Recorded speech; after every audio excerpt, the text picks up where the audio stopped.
Hey there and welcome back. All right, what are we doing on this test? We are in Lynden, Washington, one of the northernmost cities before you get to the Canadian border. And we are going to head to my work, which is in Bellingham. So we're going to challenge FSD beta 69.10.2 FSD 10.69.2. We're going to challenge that to take me to work. So won't you join me as we make this trip through Lynden, down the guide Meridian, through high-speed roundabouts, some city driving, and then ending up at Bellingham Technical College. All right, let's do this.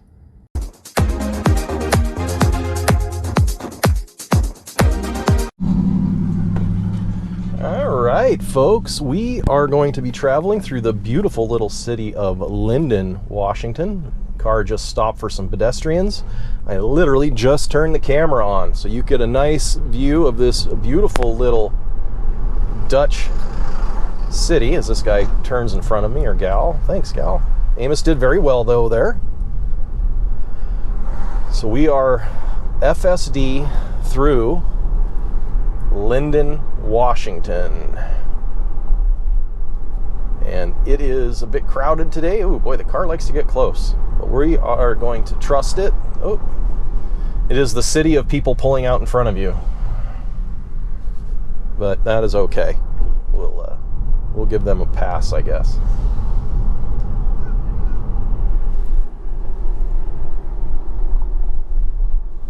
So we are going to be heading through all of Lynden and then getting on to what's known as the Guide Meridian. And the Guide Meridian has, at least two, but I think it has 3 or 4 high-speed roundabouts. And it's a 55-mile-an-hour road again, 4 lanes. So it should be an interesting drive. I certainly appreciate everybody joining me. Again, let me know in the comments what you think of this camera angle. I'm trying out different views so that you as the viewer get a chance to see more of the road, more of the controls, more of the nav screen. So okay, that's going to take us back behind the Lynden Fairgrounds. So let's go ahead and make that full screen again and just go along for the ride. Looks like we're going to be making a left-hand turn here at a light. Let's see how the car does with that. Okay, good. Coming to a stop. And turning. Now it pulled way too far forward for me. That was a little bit weird, but you know what? We'll take what we can get. All right, now it looks like we have a right-hand turn coming up here.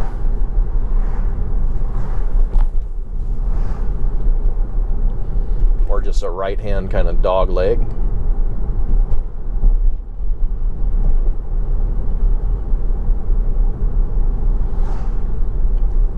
Lynden hosts the Northwest Washington Fair and is home to the Northwest Washington Fairgrounds. There was a intervention. The corner was too tight and the car came to a stop. That's what I'm talking about. Like, it is getting really, really good at managing the hard things, and it's screwing up the easy ones, and that's a bit disappointing. But, you know, that's why we're testing. We want to see how it behaves in all of the different conditions, different geographies, different cities. And that's what we're doing.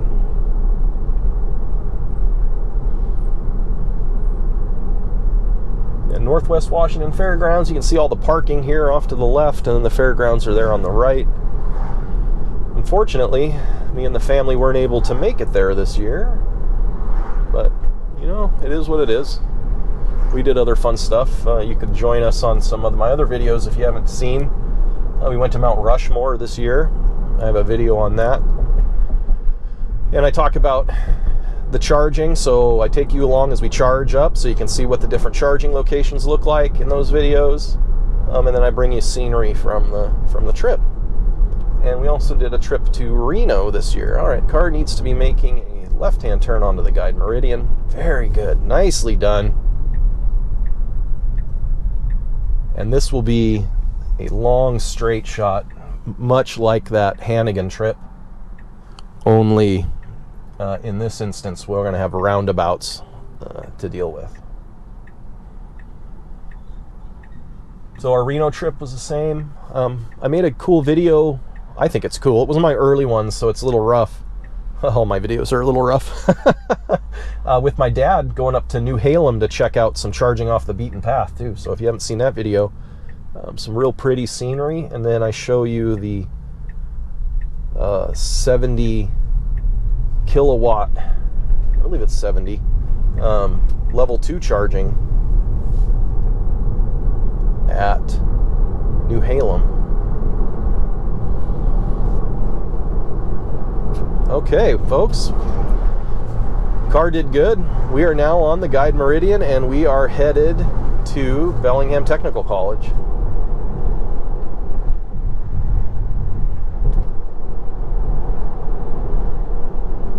Looks like we got somebody making some dust up here.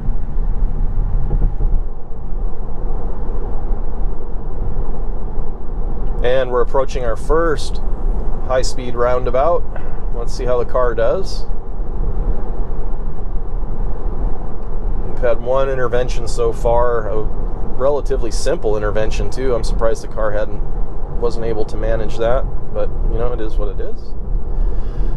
Coming into the roundabout, we're slowing down at a good rate. Car's entering the roundabout nicely, smoothly. It could be going a little bit quicker, and I'm giving it gas there. It started to slow down and yield for that van. So there was a half an intervention, I would call it. I had to goose the throttle to get it to complete that through the roundabout. Just crossing the Nooksack River. And we're going to go ahead and increase our speed just slightly.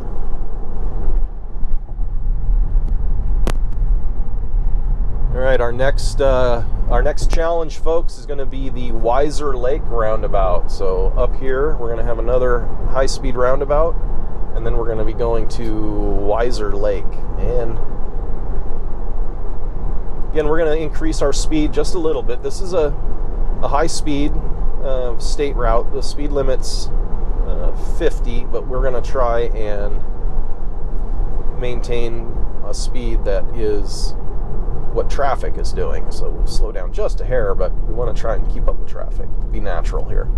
All right, so second high-speed roundabout. The car is coming in much slower than it did before, and I am goosing it to get it to go. Again, I don't want it to hesitate too much because this is a fast road and I don't want to get anybody behind me upset. All right, now it would be nice if we had a little more acceleration out of there, but that's okay.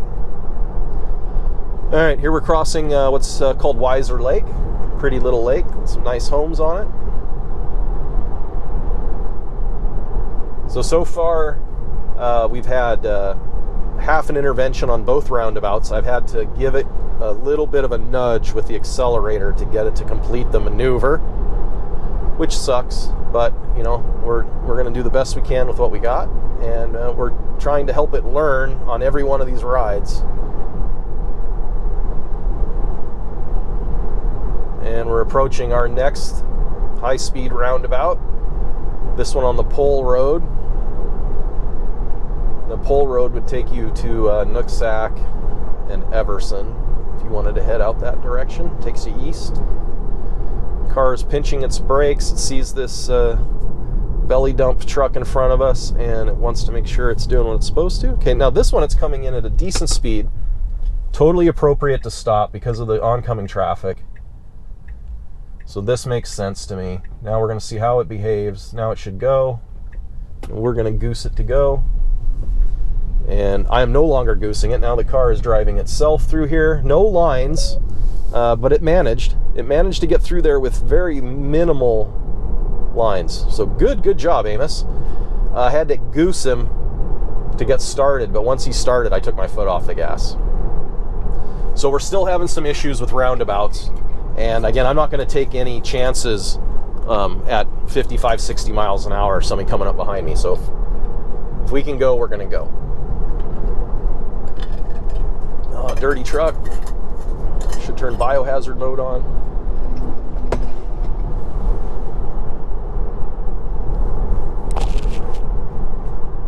All right, so far so good.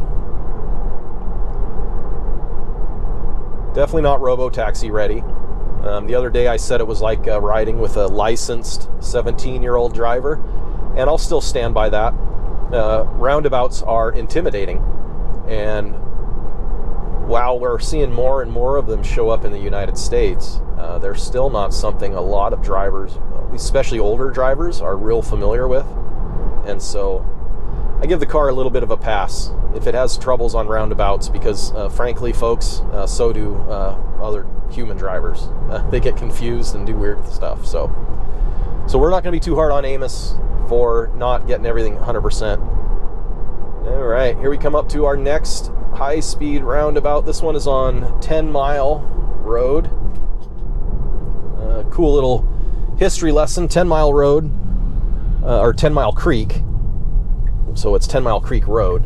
But the creek, called 10 Mile Creek, used to have so many salmon spawning in it back about 100, 150 years ago. So many salmon that would spawn in it, you could literally just pitchfork them out of the river. You could just stand there with a pitchfork, or out of the creek, 10 Mile Creek right there, and just grab them.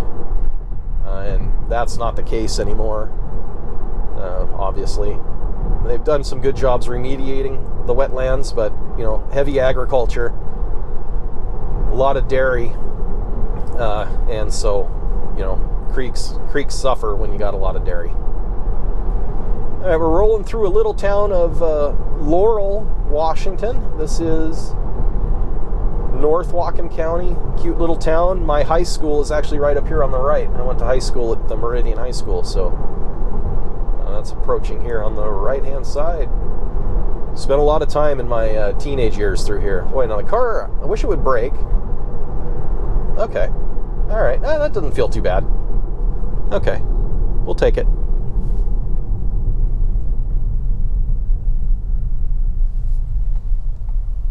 And it looks like the Meridian High School sign is no longer there. Huh. I see something new every time I come through here.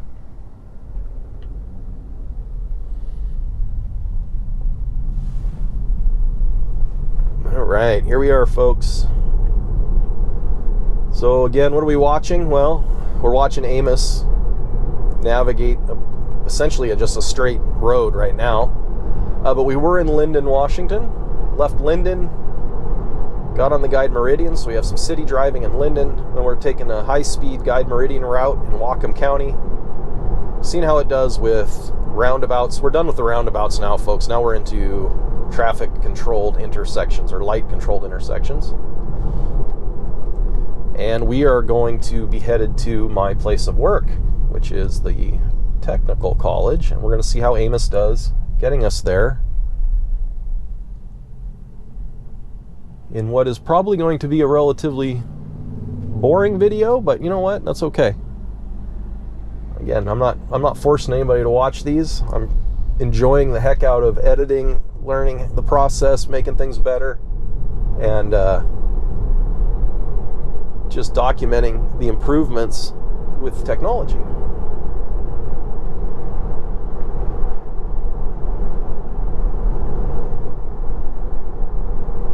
Yeah, really, really well done.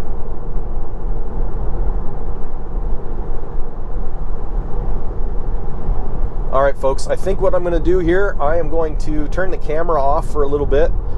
This is a boring strip. I'll let you know if I intervene at any point.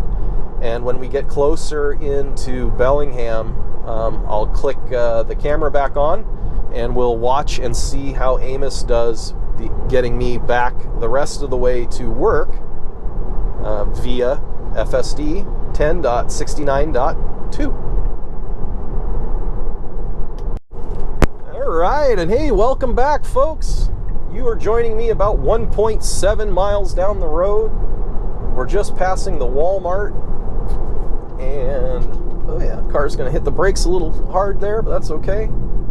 Just passing the Walmart in Bellingham on the guide Meridian. So I turned the camera off for about 1.7 miles, but now you're back with me. My family home, I grew up in a beautiful log cabin at my log house. Actually, it wasn't a cabin, it was a house that my dad built by hand back there by Walmart on the Van Wyck Road. Beautiful home, beautiful home.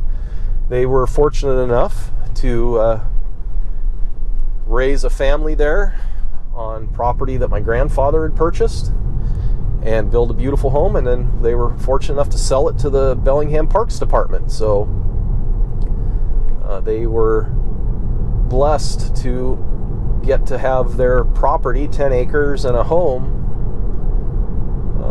memorialized as a park for North Bellingham. Now, it hasn't been constructed yet, budgets and all, but eventually there should be a beautiful wooded park here in the urban area of Bellingham. All right, we've got about 1.5 miles to go. We're going to take a right onto Squalicum Parkway, but I thought it would be a good thing to see how the car does, because this is a very congested section of Bellingham, and we are going through it just about 20 after 10, so it's going to be busy as well. Going to be doing another video on my trip home. We're going to test FSD on the trip home, so I'll video the portion from the technical college to I-5, excuse me, and then once we get off I-5, I will also be showing you the Highway 20 portion and then into Anacortes.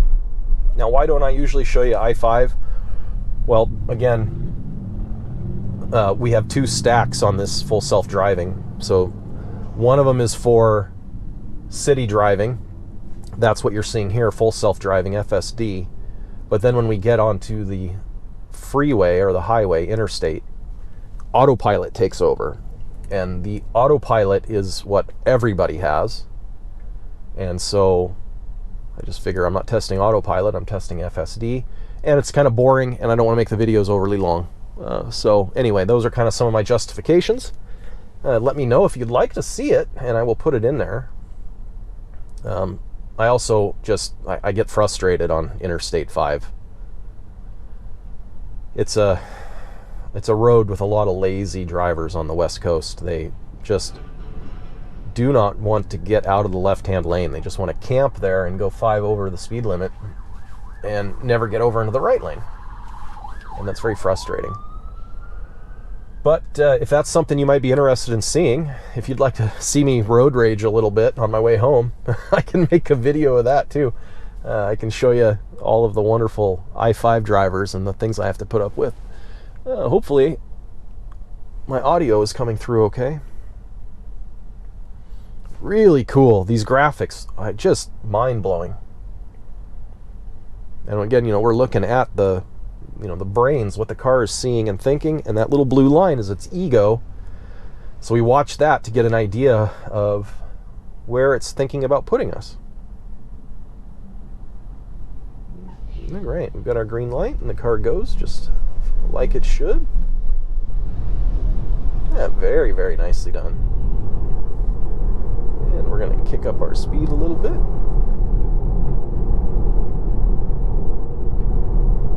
And I am not interfering in any way with its lane changes right now. I will tell you if I manually ask it to change lanes, but we want to see how it navigates through congestion, and then we got to make a right and then a couple lefts. We're slowing down unneededly here, but I can kind of understand why. There's a car waiting to turn. We had a light, so the car was being cautious, and we like cautious, okay? But not overly cautious, because we just went through a yellow light, and I appreciated that. That's probably what I would have done. Good. The car is signaling to get over, and executed a lane change wonderfully to follow the navigated route. Got something going on here on the right. Let's see what the car does. It doesn't even care.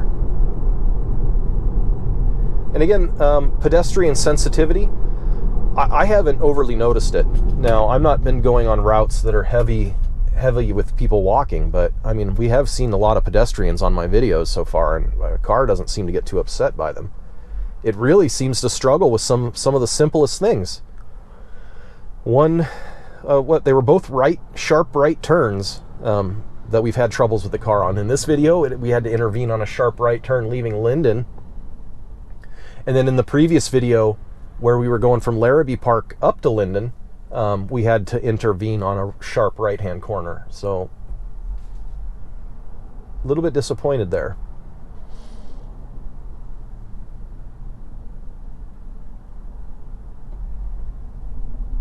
Get these edited and get these videos put out. So some of the ones I'm referencing will have been posted earlier than you're watching this one.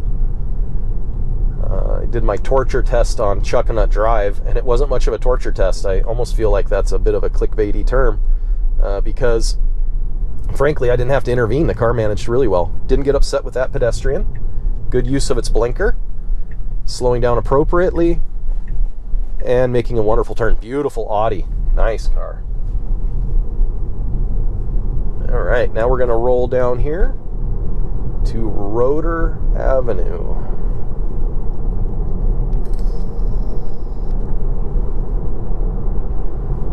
And you can see here the car sees the fog lines, and it designates the shoulder as the red boundary that it can't go out of.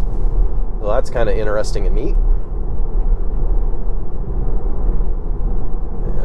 Try and maintain a speed that matches traffic without going too crazy. You know, that's cool that they painted that bridge rainbow. Very cool.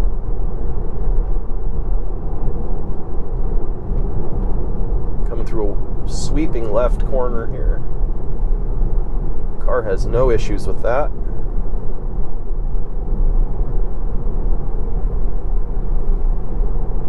Yeah, I'm very, very impressed.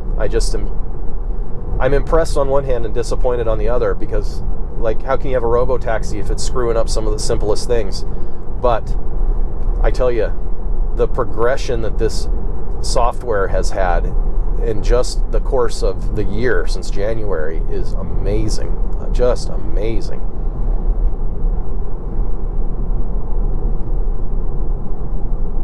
And we got our nice little park here, Squalicum Park, I believe it's called. Bicyclists, and there the car got a little sensitive. Okay, no biggie. And we got our leaf turning. I wish the car would kind of go around, but it did okay there. That was all right.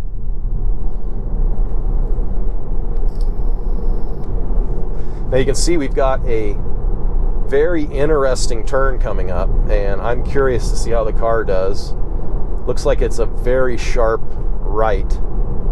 And then I think we're going to head up a hill, so I'm curious to see if it can manage. I think it's not going to be able to, but we're going to find out here momentarily. So here we are making our turn. Where's our blinker? Good use of a blinker. Good, we're turning in front. We're not worried about that car. Motorcyclist, it managed. Oh boy, it did it. Wow. Okay. Now we're going through some twisty windies. And now we're going to turn onto this road here. Unmarked, no stop, so the car just rolls right through and goes up. Very nicely done. This is 2-lane, unmarked. The car is managing it quite nicely. And now we are making our right. We're making a right-hand turn. That lady managed to miss us, so the car is creeping forward for visibility. We're looking.